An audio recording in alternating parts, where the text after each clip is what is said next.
1장 1절부터 17절까지 말씀 한 절씩 교독하겠습니다. 아브라함과 다윗의 자손 예수 그리스도의 계보라.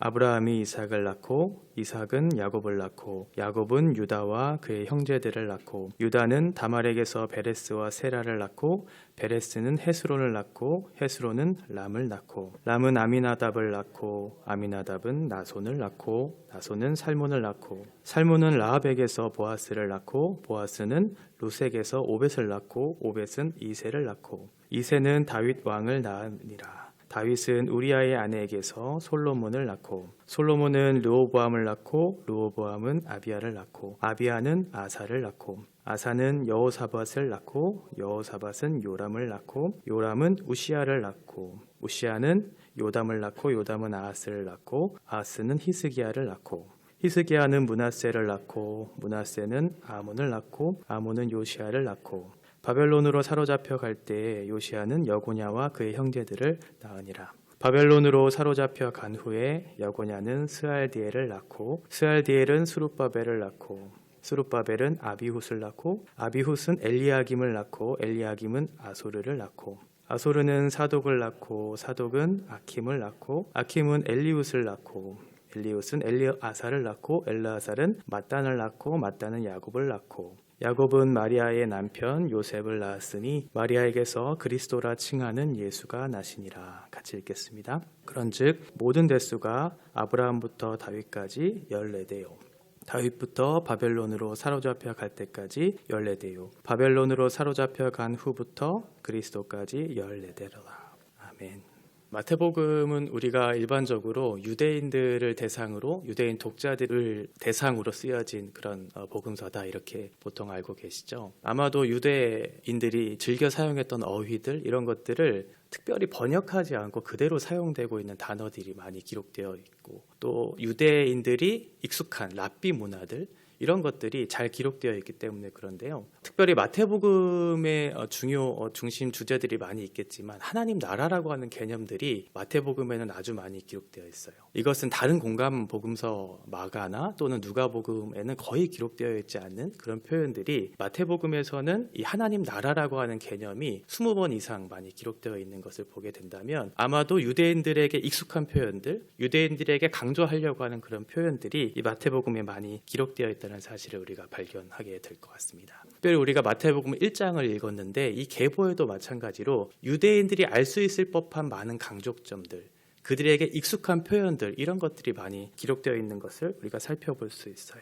그러니까 마태는 지금 이 계보라고 하는 것을 통해서 단순한 이름이 나열되고 있는 하나의 그런 어떤 족보와 같은 그런 형식으로 이것들이 쓰여지지 않고 이 계보를 통해서 말하고자 하는 신학적인 메시지 의미가 있다는 것을 우리가 좀 살펴볼 필요가 있는 거죠. 여기에서 소개되고 있는 많은 그런 이야기들 속에서 특별히 구약의 인물들 그리고 구약의 인물들과 관계된 그런 어떤 사건들이 특별히 하나님의 약속의 말씀과 연결되어 있다는 것을 우리가 살펴볼 수 있어요. 그러니까 이 계보가 결국은 구약의 예언의 말씀의 성취로서 주어진 것이구나라는 것을 살펴볼 수 있겠죠. 그리고 하나님께서 주신 그 약속의 말씀의 성취의 핵심적인 인물이 바로 그리스도 예수다라는 것을 결론적으로 말씀하고 있습니다. 먼저 1절에 보시면 이 계보는 예수 그리스도의 계보다라고 그렇게 설명하고 있죠. 그러니까 예수 그리스도의 계보다라고 하는 것을 그렇게 단순하게 그렇게 선언하고 있는 것이 아니라 앞에 있는 그 두 사람과 연관해서 예수 그리스도를 설명하고 있다는 것을 좀 살펴볼 필요가 있습니다. 예수 그리스도가 누구인가? 아브라함과 다윗의 자손으로 이 땅에 오신 분이다라고 하는 것이죠. 그러니까 예수님을 바르게 알기 위해서는 아브라함과 또 다윗이 어떠한 인물이고 그와 맺었던 관계가 어떤 것인지를 잘 살펴본다면 예수 그리스도가 누구인지에 대한 명확한 이해를 갖게 된다는 의미일 거예요. 아브라함은 하나님 나라, 특별히 이스라엘 나라의 시작점을 알리는 그런 사람이었죠. 그리고 다윗은 이스라엘 왕조를 시작하는 하나의 인물, 상징적인 인물이었어요. 그러니까 이스라엘에게 있어서 그 나라의 시작, 그리고 그 왕권의 시작을 알리는 두 사람과의 그런 관계 속에서 예수님을 설명하고 있다는 것은 예수님이 그 두 사람과 어떠한 관계가 있다는 것이고 두 사람을 통해서 하나님께서 우리에게 말씀하시고자 하시는 메시지가 있다는 것이겠죠. 두 사람은 이스라엘의 어떤 시작점을 알리는 사람이기도 했지만 공통점은 하나님과 언약을 맺은 사람이었죠. 아브라함은 창세기 12장에 보면 1절부터 3절까지의 내용이 이 땅의 모든 족속이 너로 말미암아 복을 받을 것이다라고 하는 그런 약속을 이제 받게 되죠. 그리고 나서 17장에 가서는 7절과 8절에 보면 너의 후손과 영원한 언약을 맺을 것이다. 그리고 너의 후손을 통해서 복을 받게 될 것이다 라고 그렇게 말씀했던 것. 근데 그 후손이 누구냐면 결국 갈라디아서 3장 16절에 얘기하고 있는 것처럼 그 후손이 바로 예수 그리스도다라고 하는 것을 우리가 알게 돼요. 그러니까 아브라함과 맺었던 그 약속의 성취가 예수 그리스도로부터 이제 성취가 될 것에 대한 말씀을 이제 하고 있는 거죠.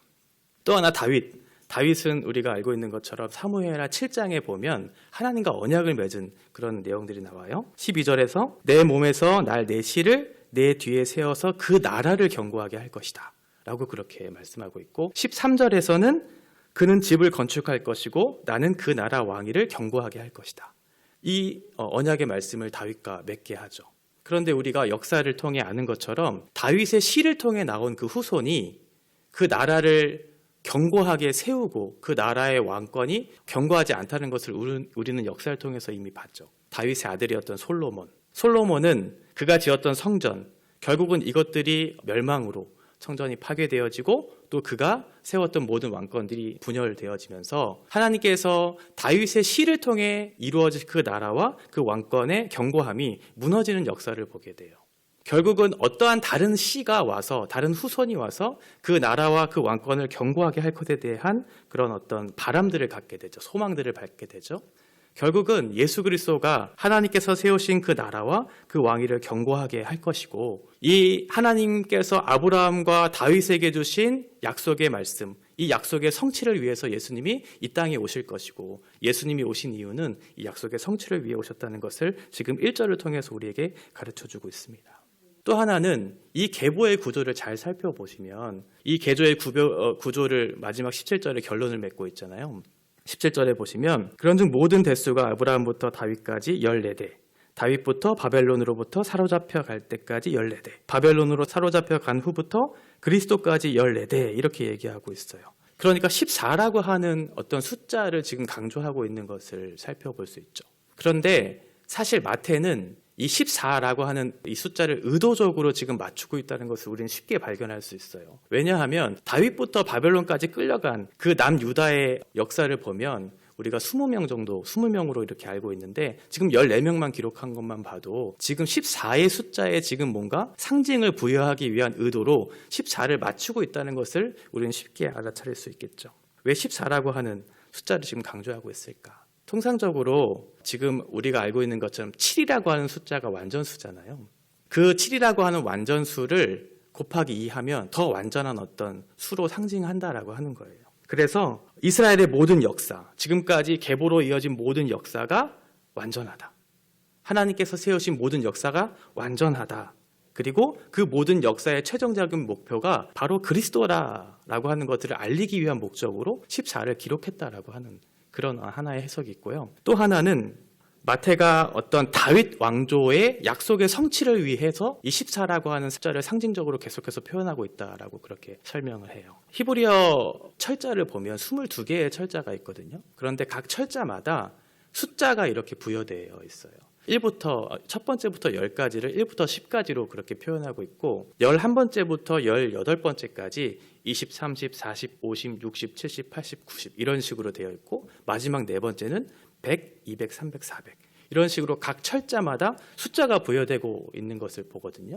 그런데 지금 계보 가운데 가장 핵심적으로 강조하고 있는 하나의 인물을 지금 마태가 지금 강조하려고 하는 것 같아요.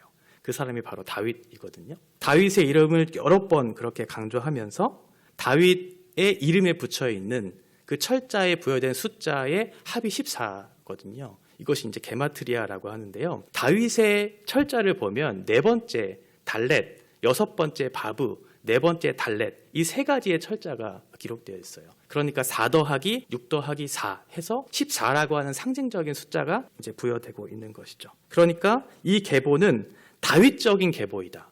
다윗의 왕권을 이어받을 왕적인 메시아로 어떠한 그분이 올 것이다라고 하는 그런 강조를 하려고 하는 의도로 보인다라고 하는 거예요. 새로운 다윗, 이스라엘 왕조를 건설할 그 메시아, 하나님 나라의 시작을 알리는 왕으로서 예수 그리스도가 이 땅에 오셨다라는 것을 지금 강조하려고 이 표현을 쓰고 있다라고 하는 것이죠. 그러니까 아브라함과 다윗 이 두 사람을 통해서 이 모든 역사를 이루실 최종적인 목적지가 예수 그리스도이고, 그리고 그 약속의 성취를 이루실 분이 바로 예수 그리스도이다라는 것을 강조하기 위해서 지금 예수 그리스도를 소개할 때 아브라함과 다윗이라고 하는 인물을 통해서 지금 예수님을 소개하고 있다라고 하는 것이 첫 번째 특징이고요. 두 번째 우리가 좀 살펴볼 내용은 계보를 보시면 3절부터 6절까지 특별한 어떤 표현들을 우리가 발견할 수 있게 돼요.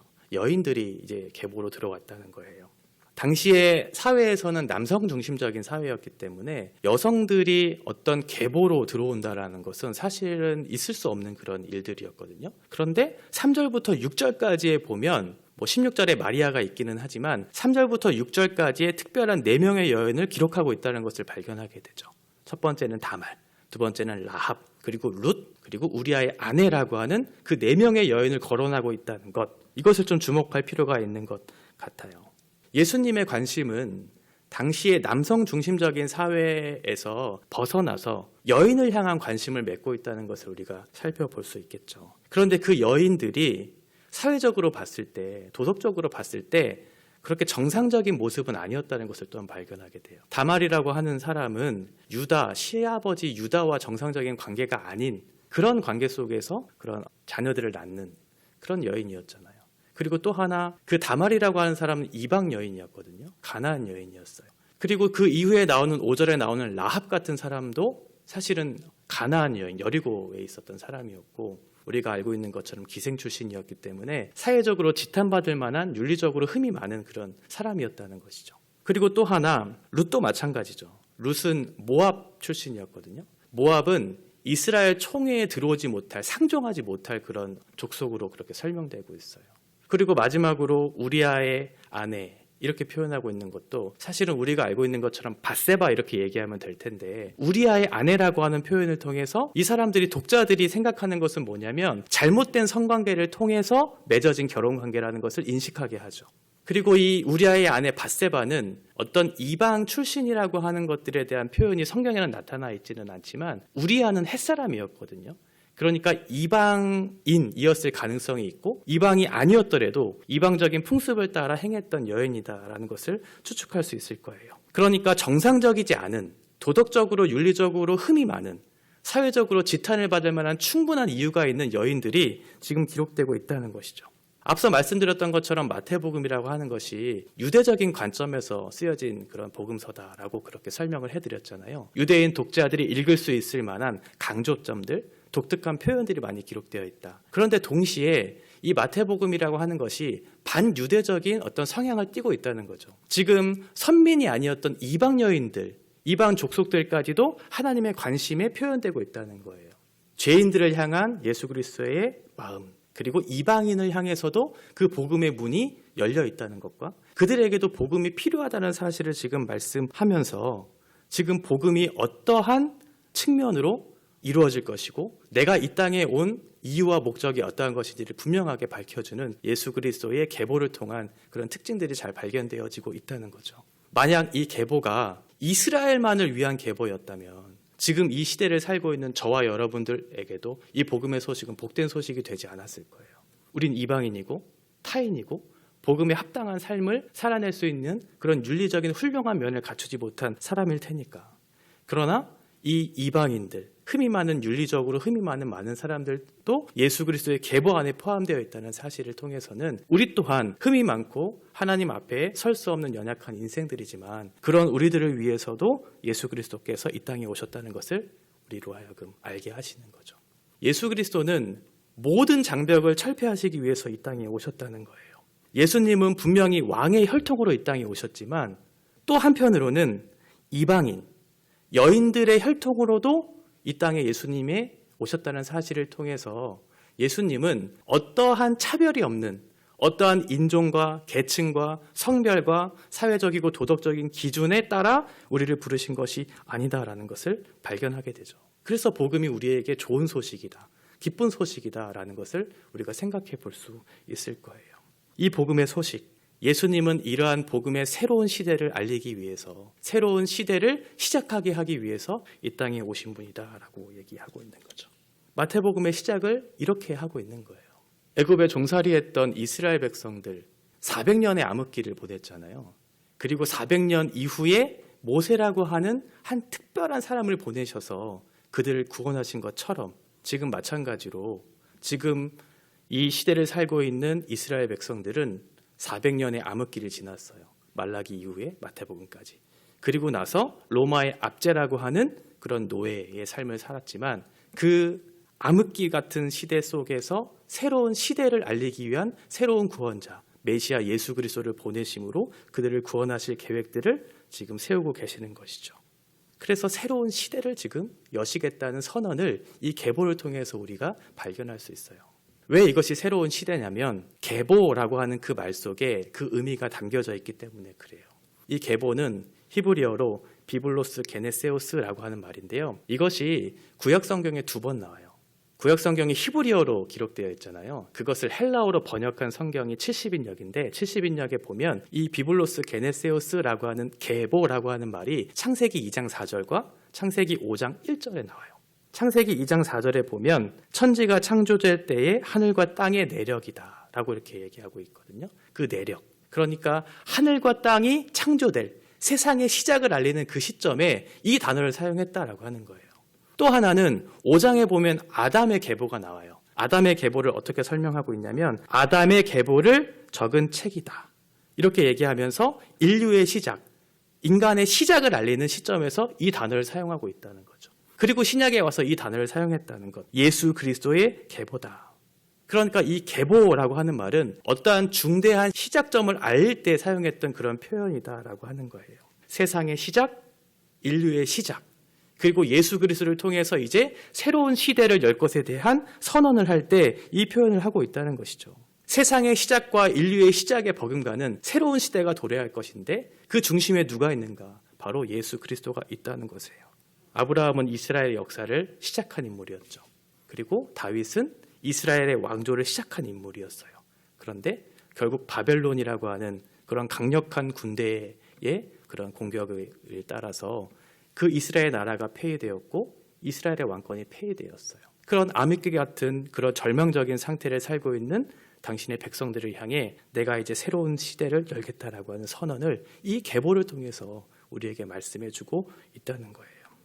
이제부터 마태복음을 저희들이 발견하게 될 텐데 왜 첫 장을 계보로 시작했을까? 하나님께서 새로운 시대를 열겠다는 거예요. 그 언약을 성취하시겠다는 것이고 모든 역사를 이루시겠다라고 하는 하나님의 의지적인 선언이 이 계보를 통해 주어진다라고 하는 것을 발견하게 되죠. 그리고 그 복음의 시작은 모든 계층을 뛰어넘는, 모든 장벽을 뛰어넘는 모든 사람에게 열린 것이고 모든 사람에게 필요한 복음이다. 그래서 이것이 기쁜 소식이다라고 우리에게 선언하고 있는 것이죠. 단순한 이름의 나열을 통해서 우리에게 주신 말씀이 아니라 이제 복음이 시작되고 있다고.